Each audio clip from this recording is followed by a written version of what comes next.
Hello and welcome to the Womxn Show. I'm Lanina Rasool, and today we are speaking about women's activism and the history of women's activism in South Africa. After the break, we will be in conversation with Professor Shanaaz Mathews, who is a researcher in public health at the University of Cape Town, and we are going to be speaking about women's activism across various decades. But before that, we're going to have a look at a short video by women activists speaking about their activism. Let's have a look.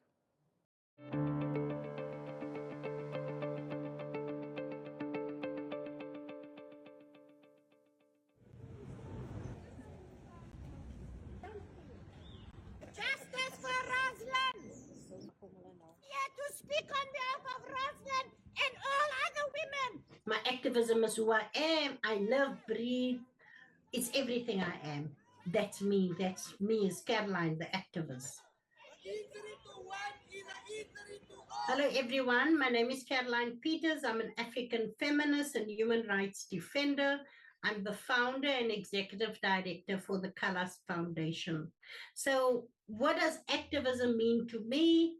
It means addressing injustices, challenging societal norms and patriarchy. How do we address socialization, doing preventative work with boys in our communities. Activism means speaking out against injustice, calling out injustices when I see it. You know, one of the things that I always wear, silence hides violence. It's a deep-rooted commitment. I have a deep-rooted commitment to justice, equality, and the belief that every person has the right to live free from violence, discrimination, and oppression. I always think also, sometimes people just think my activism is from anger, but it's because I'm so passionate. I love people. I feel like when we say we need to maintain people's human dignity, what does it mean? Do I unpack that? I believe in human dignity. We have a community kitchen, you know, and I speak about that constantly, that everybody that fetches a plate of food or a bucket of food must be treated with humanity, with dignity, and made to feel that they deserve this, they are worthy of this. So activism is a lot of things. Activism is also about fighting for the rhino, fighting for climate justice, fighting for various things or advocating. I changed that language a bit about fighting to advocating. How do I advocate? Yes.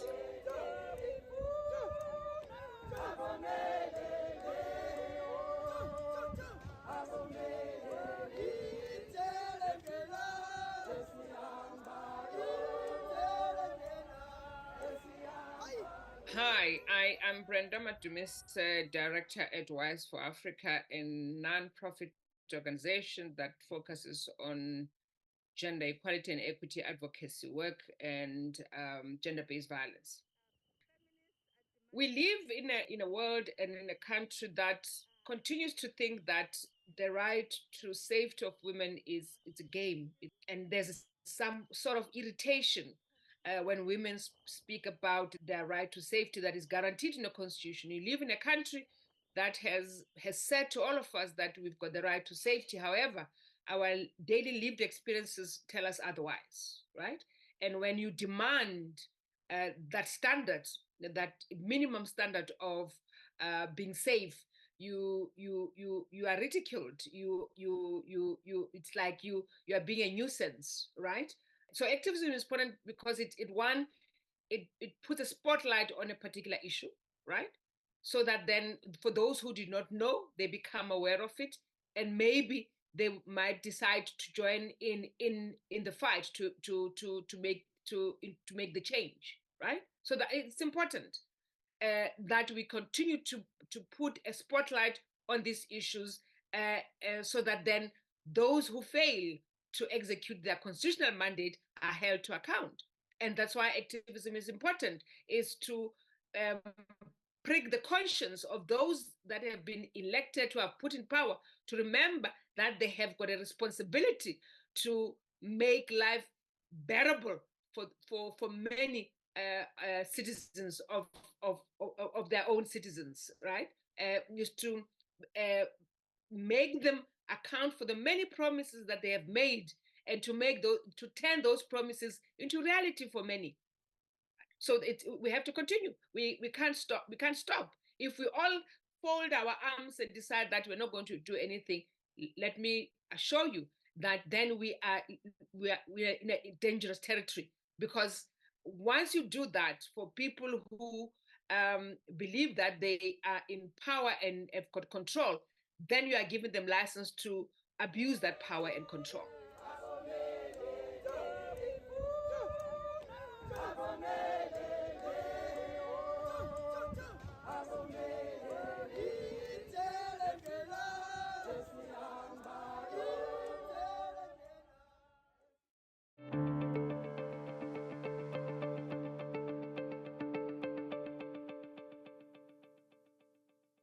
That was a short video showcasing female activists speaking about their activism. We are going to take a short break, but we'll be back with more after this.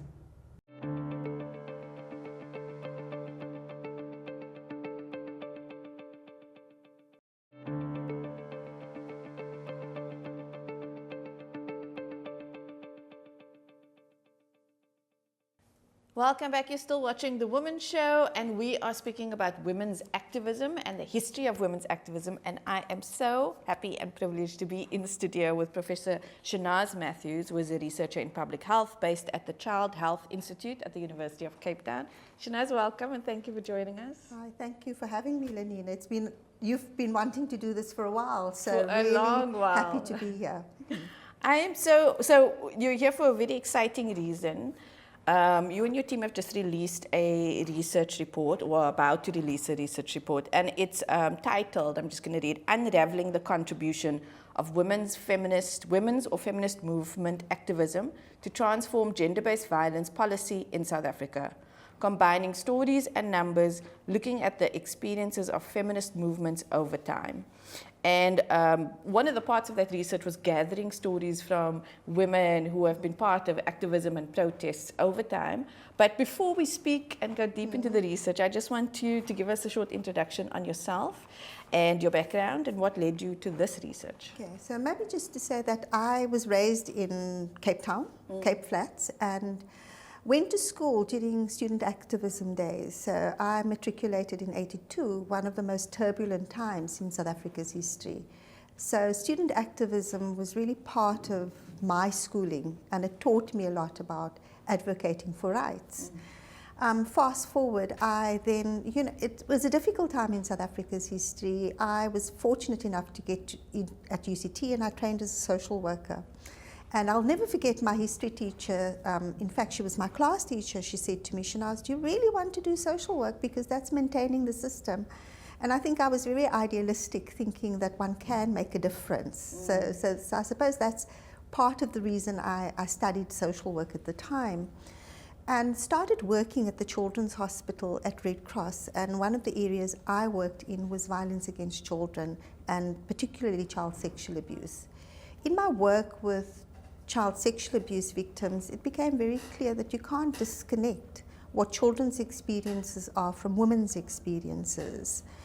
And I worked at the hospital for about 10 years, and with the, dismantling of apartheid, and as we became a new democracy, started rethinking what is my role in contributing towards building a democracy in South Africa, being part of student activism and being part of, activism within communities.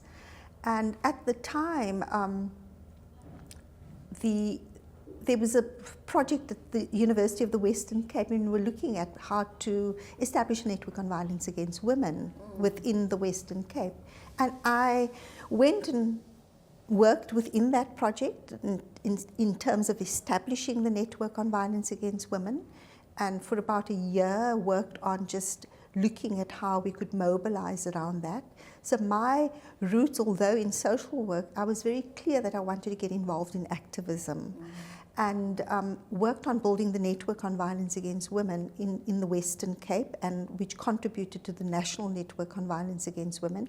And you've got to remember, at the time, networks on violence against women were really important, because they were working towards impacting on the Domestic Violence Act that we still have in place, the Domestic Violence Act of 1998. And the role of the network was really about getting women's voices from communities into the policy landscape, and getting them to shape policy by getting their voices into Parliament, expressing their own experiences so that parliamentarians could understand what should go into policy.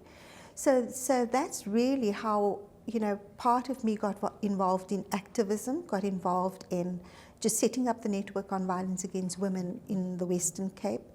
And then also how I got involved in research, because getting involved in the Domestic Violence Act at that point, I not only worked at the university, but then went on to work at the Gender Advocacy Program. And we wanted to, at the time, also not just look at what goes into the policy, but what will it take to implement the policy in terms of budgets. So I started looking at budget allocation for legislation, and attended the 2000 Women's Conference, Global Women's Conference at the UN, and saw the power of how solid research can actually influence policy. Because I was a young researcher at the time, but they were really interested in gender budgeting, and the work that we were doing in South Africa was quite groundbreaking at the time, to look at gender budgets for implementing legislation. I think the work is still necessary now. So really taking me back to when I was a young researcher, and that made me also realize the importance of not only doing research, but doing good research, and that inspired me to think about doing my PhD. Wow, I mean, there's so much there, and I feel like we could segue off into so many different we must come back and we must speak about that, especially. I know gender budgeting is such a huge issue right now. It's something that they're still fighting for, and yet it's it's something that a lot of people don't recognize. And I think what I love about the network of violence against women, and I think is a central lesson that we can take out of even just this introduction, is bringing women's voices and lived experience into policy. Exactly. We know civic engagement is still a huge issue. A lot of us, myself included, we don't understand how our bodies and ourselves and our voices and our experiences are reflected in our policy, and sometimes it's not seen there. Yeah. So thank you. Yeah, so I mean, really getting involved in this piece of research that we're talking about today was really around my own connections at a global level. So Mary Ellsberg, who did a lot of work in Nicaragua because she was married to a Nicaraguan and she's American, got a bit of seed money to start thinking about how women's networks or women's activism have influenced gender-based violence policy globally. And it was us as friends coming together and talking about, how can we make this little bit of money go a long way? And that's the reason we've done this case study in South Africa. There's a case study in Nicaragua who has very similar backgrounds to South Africa with the revolution in Nicaragua in the 70s and 80s. And we've got a case study from India, which is very different, but also the depth of violence and the experiences of gender-based violence. And then a colleague of ours working in Australia, Emma Fulu, her team's leading or have completed their case study, but looking at Aboriginal women in Australia that's very marginalized. And the similarities there is around colonialism and how colonialism have disenfranchised, Aboriginal Australians who still has major struggles these days. And I think one of the important things about your research, and we're going to get to that also, is that a lot of the stories that I think you and the other researchers in the other countries are bringing out are such important stories They are such important contributions to our politics, to our policy, to our history, and yet one of the things I wanted to highlight for the audience while we're here is that there's so much we don't know. That also, for me, I often look at it from a media perspective, that there's an invisibility of women's stories and contributions. And I think it's about what makes the media and what, because history is all about what's documented. Yes. And sometimes things go undocumented, and a lot of what we try to surface in this research is to make the invisible visible again. Yes. Yes. And the tagline for the bigger project is about weaving stories from the margins and making it visible again. I love that. And we know that women are on the margins. Exactly. Often. Shanaaz, I want to come in with a question, because in the title of the paper, it says unraveling the contributions of women's or feminist movements. Okay. And so You saw a draft, and I think what we did do Yes. when we finalized the report, and just to say that the report is not out in the public domain yet. Okay. It's being released for those of you that know the SVRI forum. It's being hosted in Cape Town. I think it's the 20th to the 25th of October. Yes. And the last day of the conference, we're actually launching a report and hoping to get women activists across South Africa to come to Cape Town to be part of that launch. And we will have women here from India, Nicaragua, and Australia. So we're hoping to have a really good panel to bring other experiences in besides just launching the South Africa report. So I love that, because it's also going to show, and I know, when I started the show, what was fascinating for me is that gender-based violence, the way it cuts across all demographics. Exactly. And the experience of it, and the experiences of women. And there's so many similarities in the narratives across the countries that I think, I think that's really going to be an interesting panel to bring together. And so I'm hoping that, we can have strong representation from South Africa and South Africa's feminist movements at the meeting. And I'm sure we will, which brings me to that word feminist. Yeah. I know. So we've now called it Unraveling the Contribution of Women's Movement Activism. Yes. Because, as you say, the word feminism is such a contentious issue, word itself. And we struggled with it because women's movements, and there are many iterations of women's movements in South Africa, but not all are feminist. And I think the bottom line and how I see it is that women's movements are largely around women's organizing around based on their gender identities. So it's women organized and their activism around a particular issue. But once you get into feminism, and I think this is the slippery or the contentious issue, because feminist movements are not anti-men, and it's often construed as such. But feminist movements are far more political than women's movements, because underlying a feminist movement and a feminist agenda is dismantling patriarchy and addressing it head on. And I think that's partially the challenge in why many women say, but I'm not a feminist, because if you're a feminist, you're anti-men. And I see myself as a feminist, but I don't necessarily see myself as not aligning with men. It is about how you construe the issue, and it is a political issue that you want to be tackling head on. So if you don't see it as a feminist agenda, it means you're happy to maintain the status quo, even if you see yourself as a women's movement. Because you're tackling it not from a political angle.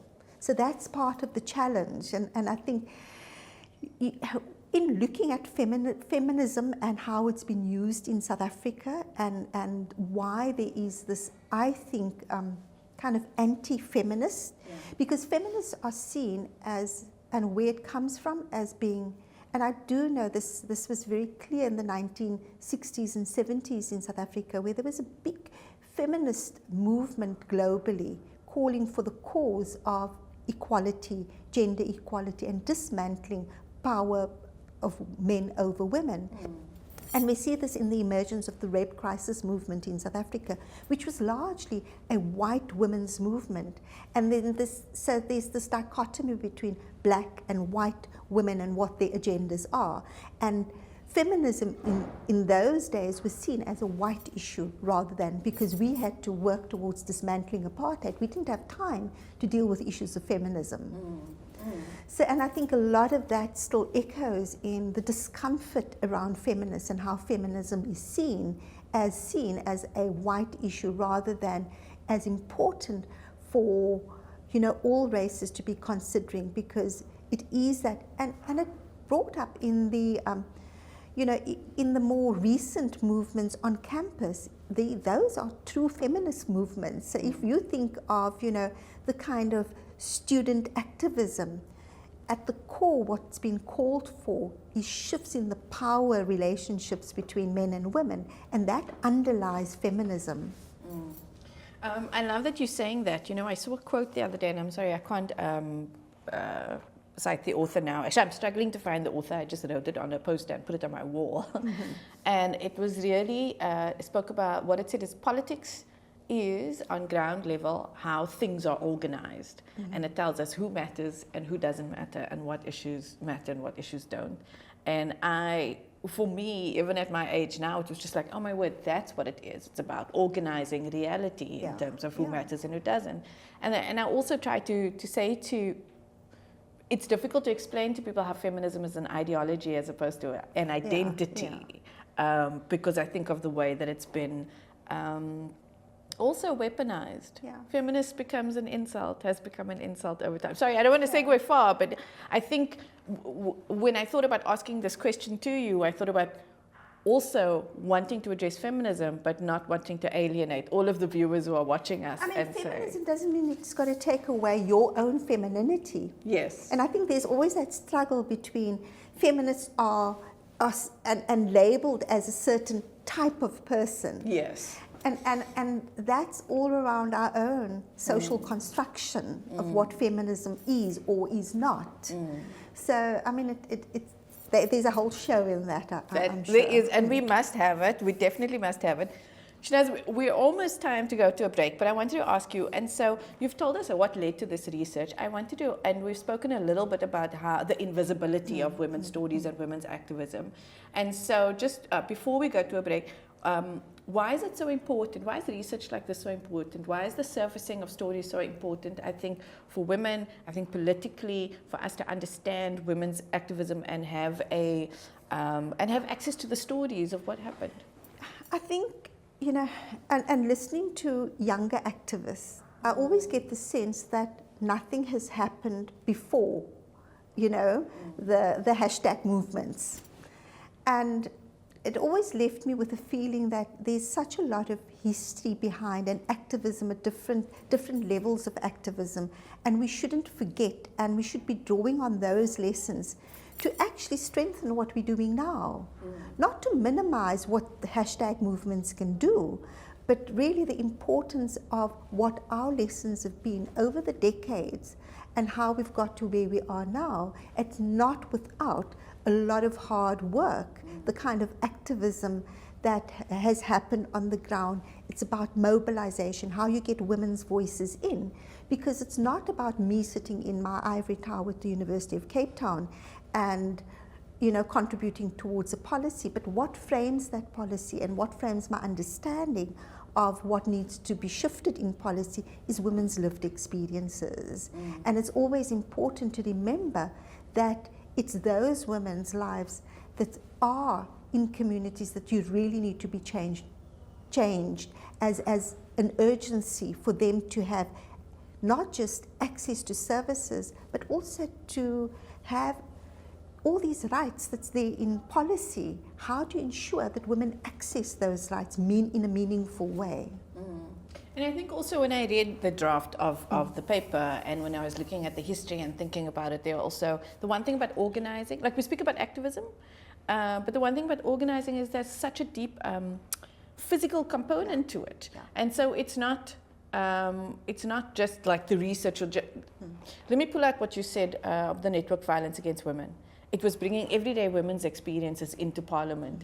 But to do that, I know I could read about how literally it was driving into communities, Absolutely. Mobilizing those women and preparing them to actually go into Parliament, because it's, for us, it wasn't, we're talking of 97, 98. None of us had experiences of going into Parliament. It was all very new and foreign, right? Yeah. We had a new democratic government that came into place in 1994. All those structures needed to be set up. So what was alien needed to be made a place that's accessible. And a lot of my work in 97, 98 was really preparing women to do their own submissions, oral submissions in Parliament. For me, it was foreign as well.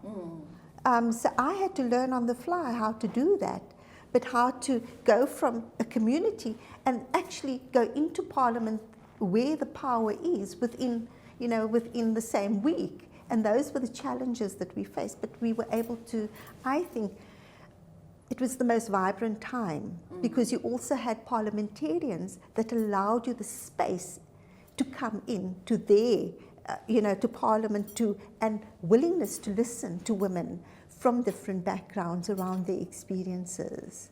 It's very different now, but I look back at the space then that allowed us to get women to engage in those processes. And I still feel that there should be those processes open to women because we've got that in our legislation. Our policy says that. Thank you so much. I mean, that sounds absolutely beautiful. We have to take a short break, Sure. But we will be back with more after this.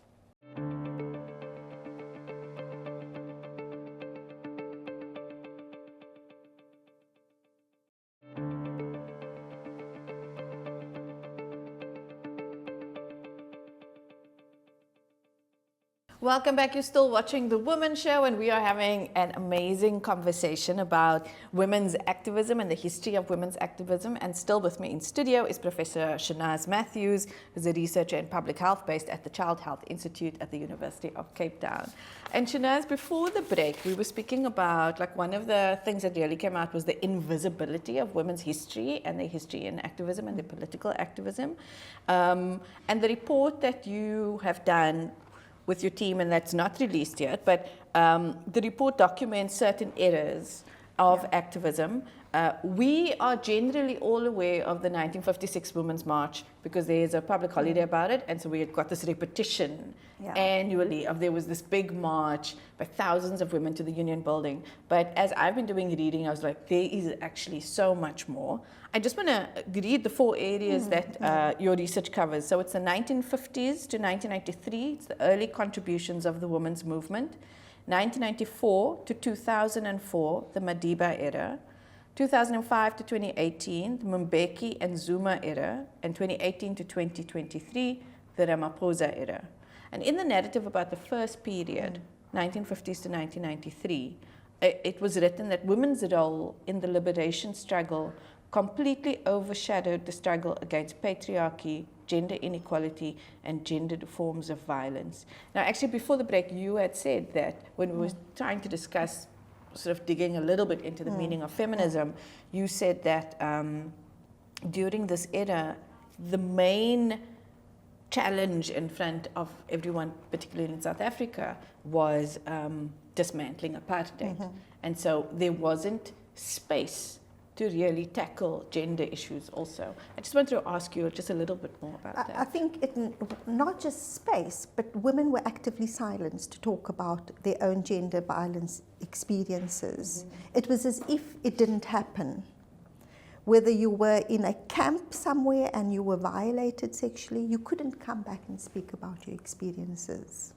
Can I just ask you also, because that's quite controversial. I mean, I've read even during the Truth and Reconciliation Commission, there was this thing where there was apartheid government and there was the freedom fighters or people who were fighting apartheid. A lot of the gender-based violence was being perpetrated against women, was being perpetrated by their comrades or their husbands or other freedom fighters. This made it difficult to speak about. And that made it incredibly difficult because actually what it meant, if women spoke about these experiences, they were not comrades and they were ousted. And therefore there was this whole shroud of silence around these experiences, but it didn't mean it didn't happen. And it's very difficult because and in fact, I suppose in many ways we had romanticized what had happened and how we stood together. But women's experiences of violence isn't new, and it hadn't happened just by, the white South African police force against women or white men against, or, or black men against white women. It was amongst our black women as well, in their homes, by other comrades and so forth. So the levels of violence we see now, it's not something new, but it had been kind of, there was this crucible happening at the time that just fueled a form of violence that now is so exaggerated in the country. Can I ask you a question? Like, so you've done a lot of this work around violence throughout your career, as you told us, and I'm sure for this and other research you've spoken to a lot of women who experienced violence back then but were silenced. I know I do. One of the things I often experience, but I see, is how the trauma of that experience does not go away with time. When you're having a conversation about something that happened in the 1980s even, it's as if they are still there. And that's the challenge. Because if you look at trauma and how one experiences trauma, and I think, you know, for anyone in South Africa, if we're talking about high levels of violence, we've got to understand that what we're seeing now and why levels remain so high is because we haven't dealt with the trauma that we all have endured over many different periods.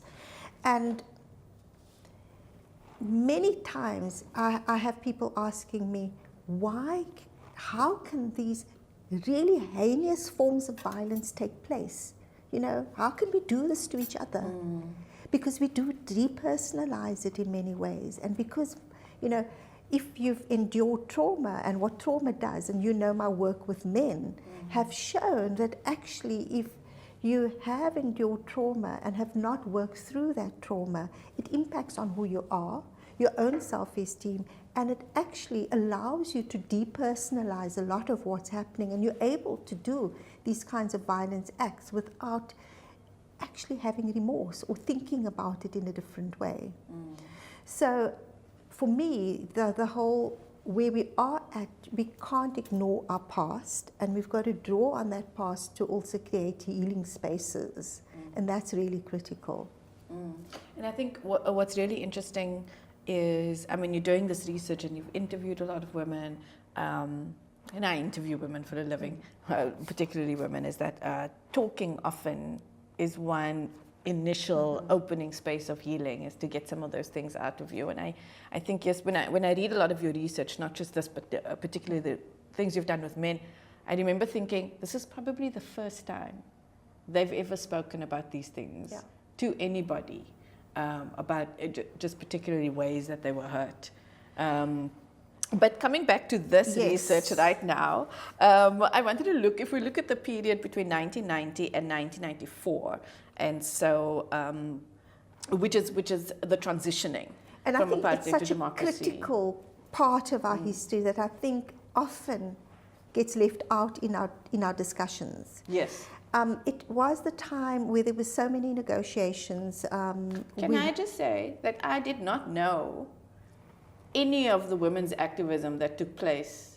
Like, I didn't know that women were being excluded from negotiations. I mean, women were in the structures of the ANC, of the, you know, all the different, at that stage. So if you're thinking about, ANC had a women's league for how many years? You had, you know, we didn't have COSATU at that stage. I mean, COSATU wasn't there in its iteration, but there were municipal workers' forums, there were, you know, different political movements at the time that were part of the negotiations. But women were not at the forefront. And the interesting part is that women were, I mean, they were leading a lot of the mobilization on the ground. And they called for, if, you know, if they were not going to be part of those discussions, they would not be voting. And I think that's really significant, that women knew their power. I mean, we know women's power in organizing. And very importantly, the Women's National Coalition that was non-partisan and represented women across the country was then formed to ensure that women's voices get into those negotiations. And if it was not for the Women's National Coalition, we probably wouldn't have a constitution this day that guarantees gender equality. So the importance of the Women's National Coalition, we can't underscore enough, because if that structure didn't, and they knew it was going to be a temporary structure, but they wanted the Women's National Coalition in place to ensure that the framework and the fundamentals were there to ensure gender equality would then be in the constitution as well as the structure of government that would be formed thereafter. So, which I think is such an important part of our history that, you know, my daughters need to know, the next generation need to understand that there was this amazing group of women that led a lot of the kind of, you know, women's charter then that came out of that. And that it's possible, because like you were saying earlier, a lot of the younger activists today, and I will count myself one of them, I didn't know, you know, we feel like we are the first ones. It's often when I meet new activists, how can I say this? Younger activists. Not even younger ones. You can often see a lot of women get into the activism space through personal experience or through personal exposure. So throughout the 5 years I've been doing the show, I would meet someone who was coming out of an abusive relationship and had to engage court. Saw the many ways that the court or justice system does not work. All of the other women that are there with less resources becomes appalled with this issue. I mean, that's my own journey. Becomes appalled with this issue and says, we need to do something, as if nothing has been done before. And so, so new activists are often very overzealous, and we think. But I think we still need that. We do need it. We do need it, and I think any form of activism is really important in our landscape. But I think what's critical for us to understand is that activism come in many different forms, but that there is a strategic lens that one has to have to think about the long game. Yes. Because there can be these short-term gains, but you've got to think about what is the long-term agenda that you want. And I think one of the things that, so you correctly says, you know, the period leading up to democracy, in many ways, women's contributions have been silent, or it's invisible. Yeah. But that laid the foundation for us to ensure that we had those early policy gains, like our Domestic Violence Act, the Termination of Pregnancy Act, all the kind of equality policies that came into place soon after that, was all based on what's enshrined in the Constitution. Because if it wasn't there, you know, all the kind of policy reformulation that needed to happen was based on those clauses in the Constitution. And therefore those gains were critical to ensure that we then had the subsequent policy gains that we did have. Shanaaz, I want to ask you, we don't have very much time left, but they are, you know, we've touched a little bit on this period from the transition to democracy. They are the Madiba era, the Mbeki and Zuma era, and the Ramaphosa era. I don't know if it's possible for you to just summarize what each of those eras looks like. So I think, you know, I've spoken a little bit about the Madiba era, which allowed, and there were these amazing group of, I would call them feminist policymakers in parliament, that allowed, you know, women from communities to come in and to shape policy in many ways. So we had this suite of legislation in those early days that were enacted that has laid the foundation for us now to be, you know, one of the countries that others look up to and say, you know, we've got these wonderful laws in place. Which we rank actually the highest. Very high. Yeah. And that's, I mean, I credit that first democratic government that really allowed and provided the space for the reformulation of policy. Mbeki, if you think of Mbeki, what we know Mbeki for is AIDS denialism, which had a dramatic impact on women's lives in South Africa. But we forget that he also questioned whether the rape statistics in South Africa was indeed so high and whose agenda we were pushing, because he was challenging a white journalist very openly in public that in fact they were doctoring the police stats and that was not true.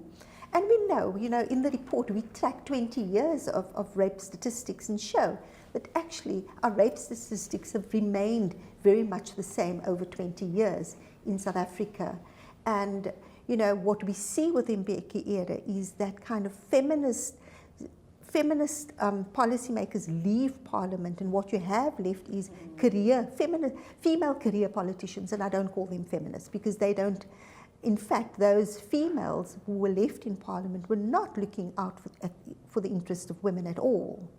But for them, being in Parliament was a career rather than fighting for other women. The kind of leadership around gender and gender-based violence became very missing at that stage, and we see that with going through to the Zuma era, that was very contentious, in fact, because Zuma came into president after being in court for a rape trial. And the narrative around women and what that did to the gains that we had made as a women's movement in South Africa, it took us back many decades. Because what we saw with Zuma coming into power and the patriarchal nature of the state, and in fact a very disenabling state for gendered violence at the time, because what that did was the traditional values and patriarchy rearing its head, and the colonial values of men having ownership over women coming through in those narratives meant that actually we went back probably a few decades in terms of the gains that we made. We missed that publicly testing that policy exactly. And failing. It took us years to get the sexual offences legislation through because the leadership were not invested in ensuring that there was strong policy in place to protect women against rape and sexual exploitation. So the kind of organizing and activism that's required in those kinds of spaces are incredibly important, and we see student activism, the latter part of Zuma's era, coming out through the student protests around the Fees Must Fall campaigns. But within that you also see rape and rape culture being highlighted in those campaigns. And I think that set the scene for what we then saw when we've got Cyril Ramaphosa coming into power in 2018 with the total shutdown movement that spins out of those student movements and calling the president to account and needing strong leadership. And we can debate whether Cyril Ramaphosa's leadership have been strong enough to tackle gender-based violence, but we have seen definitely organizing and a different form of organizing taking place and calling the president to account and holding him to account during his presidency. Yeah, and we have said movement, and Yes. that's positive, even if all the movement hasn't or the implementation hasn't been 100% perfect, and we won't go into that now. But just the movement and the highlighting itself. Shanaaz, I want to ask you, so since 2018, so if we look at this era, 2018 to 2023, we are also in an era of high visibility social media. So I mean, the one thing I loved about the total shutdown was that it was so visible, that everywhere you went, and we had the organizing where we had, I mean, I was part of some of those WhatsApp, there's a WhatsApp group for every Now you've got to think about it. If you think 20 years ago, there was no social media, there were no WhatsApp groups. In order to mobilize, you actually physically had to be in the same room. Yeah. So the kind of organizing and the ability to organize with these social media platforms and other platforms just allows you to be able to, the faster you're able to do that, messages are able to get out faster. So, but one must also remember that it cannot just be online, that there has to be other forms of engaging as well, that's one way of doing it, and it can happen very fast. But there's also a danger in terms of not strategizing beyond that. And I think, that was probably very smart around this total shutdown, because it also had the element of saying, we're not just having an online platform, because those marches also meant that women could come together and show their solidarity and actually show their numbers physically. And I love that. I mean, I'll never forget the Facebook post by Siam Samaya, I will say it was by her, who she was saying she was walking on the promenade. Yeah. And somebody came up to her with a pamphlet, and she was about to shoo them away because she thought it was like for a car wash or something, and actually it was for the march. It was, so there was a lot of physical organizing also. And that's what I'm saying, is that those two components have to come together in order to get to a point where you see movement. I want to ask you though, so because we don't have a lot of time, but maybe this is a good place to end off though. I mean, one of the things that makes sustainability of movements so difficult, and maybe this is an important thing just to acknowledge here also, is that a lot of this activism, while it is a lot of work, it is unpaid. Unfunded. Totally. Unpaid, unfunded, and so even when I interrogated and looked at the total shutdown between 2018 when it happened and then the next year, there were a lot of women who were working full-time jobs, some of them single mothers, and they couldn't sustain. And I think this is the thing about organizing. It's not just putting out the post. It is actual, real physical work, keeping track of everybody, answering questions, sourcing legislation, making sure everybody is where they are. It is a job. It is, and I think it's undervalued. And just think, often says, oh, it's just a few posts you put out there, but there's thought that goes into it. And I think this is where the importance of this piece of work, research, to show the importance of movements and to also, push donors and funders into the direction to say you've actually got to invest in this, because without movements, we're not going to have strong civil society and the kind of policies and legislation in place that can make a difference in the lives of women. Because currently what we have in South Africa, we've got these wonderful laws and policies in place. But speaking to women on the ground, they will still say, but that hasn't changed my life at all. So how do you make a meaningful difference in the lives of the auntie that's sitting out in Kailicha or Mitchell's Plain when she has to go to court, when she experiences violence, or when her grandchild is, raped? How do we make those differences so that firstly communities are safer and that the process to get justice is easier. And that the implementation filters Exactly. down. We are out of time, Shanaaz. I just want to say, I will say our official statistics show us ranking one of the highest for legislation and policy, for gender responsive legislation and policy, but also the highest for gender-based violence and rape. Shanaaz, thank you so very much for this wonderful and fruitful conversation. We are so excited. Just to let everyone know, it's launching in October. On the 25th of October. On the 25th of October at the SVRI conference. We need to take a short break, but we'll be back with more after this.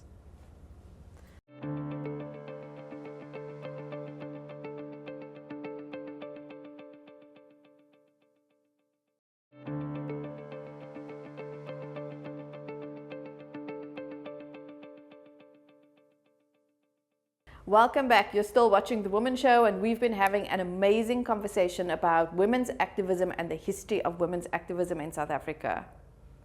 Now, one of the points that kept being brought up is the invisibility of women's work, activism, and protests throughout history. And so in order to make a small dent in that, we're going to play a short video with footage from some protests and activism that has been done over the past few years. Let's have a look.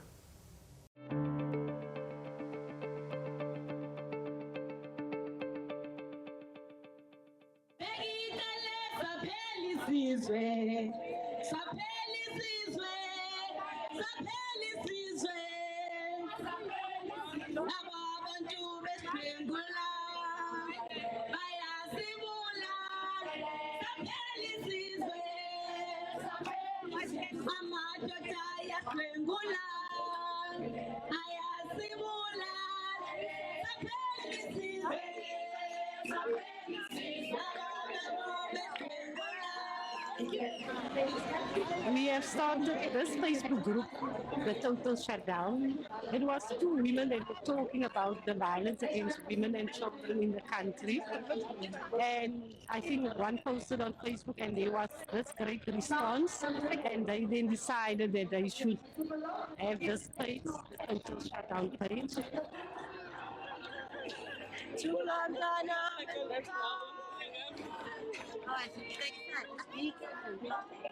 Good thing.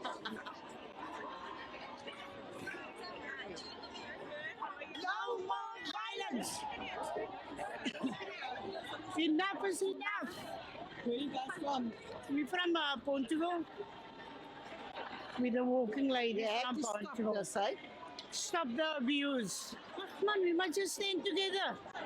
Stand together and come, make our mark. Yes, we have to make a mark. We have to do something about it. The mothers must do something about it.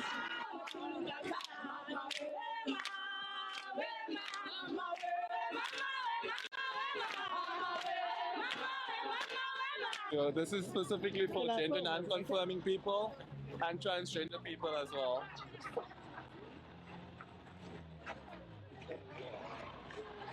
Why do I think it's so important that these spaces are inclusive? Well, we are South Africans at the end of the day. You know what I'm saying? Male, female, transgender, non-binary, queer. We are South Africans at the end of the day, and we deserve to exist in these spaces.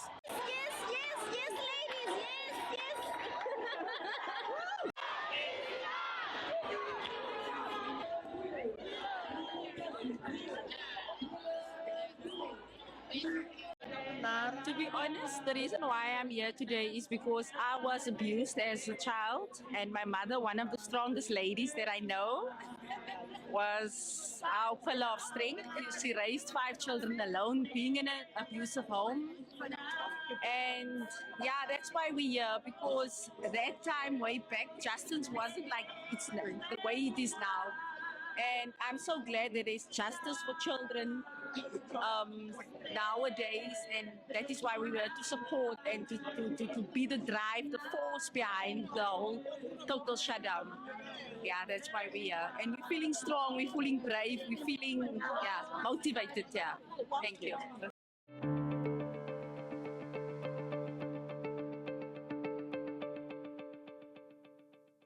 That was some footage from some recent protests and activism that we have seen right here in South Africa. And that is all we have for today. Thank you for joining us. I'm Lenina Rasool. Goodbye.